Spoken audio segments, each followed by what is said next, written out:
குழந்தைங்க இருக்கிற வீட்டை நீட்டாக வச்சுக்கிறதே ஒரு டாஸ்க். அதில் வேற அவங்க திங்ஸை டீக்ளட்டர் பண்ணுறது டபுள் டாஸ்காக இருக்கும். ஐ ஹோப் பேரண்ட்ஸ் எல்லாம் இதை அண்டர்ஸ்டாண்ட் பண்ணிக்குவீங்கன்னு நினைக்கிறேன். Shifting home episode part 1. After 4 long years நாங்கள் வேறு வீட்டுக்கு ஷிஃப்ட் ஆக போகிறோம்.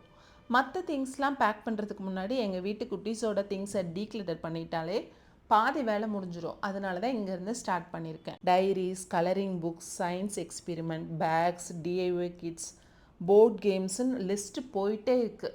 இப்போ நான் சொன்னதெல்லாம் பெரியவங்களோடது தான். சின்னவங்க டாய்ஸில் மட்டும் கை வச்சு டீக்ளட்டர் பண்ணிட்டோன்னா வீடே காலியாயிரும். அந்த அளவுக்கு திங்ஸ் இருக்குது. எவ்வளோ திங்ஸ் வச்சுருக்காங்க பார்த்தீங்களா? நீங்கள் சொல்லலாம், நீங்கள் வாங்கி கொடுக்காம அவங்களாவா வாங்கிட்டாங்க அப்படின்னு சொல்லிட்டு. I understand and I agree. நாங்கள் தான் வாங்கி கொடுத்தோம். பட் இந்த இயர்லேருந்து நான் மைண்ட்ஃபுல்லாக தான் எதுவும் பர்ச்சேஸ் பண்ணணும்னு டிசைட் பண்ணி வச்சுருக்கேன். அதுக்கு மேலே எதுவும் வாங்க மாட்டேன். ஸோ இன்றைக்கி டீக்ளட்டர் பண்ண போகிறது பேப்பர் ரிலேட்டட் ஐட்டம்ஸ் எல்லாமே எடுத்து ஃப்ரண்ட்டில் கொண்டு வந்து வச்சாச்சு. ஸோ டிஸ்கார்ட் பண்ணுறதுக்கு ஈஸியாக இருக்குன்னு சொல்லிட்டு. இது எல்லாம் பாதி தான். இன்னும் கொஞ்சம் ஐட்டம்ஸ் அங்கே பேக்கில் வச்சுருக்காங்க. அவங்க ஸ்கூல் போயிட்டு வந்துட்டு சொல்லுவாங்களாம், எது வேணும்னு வேணான்னு சொன்னதுக்கப்புறம் நான் எடுத்து இங்கே வச்சிடணுமா.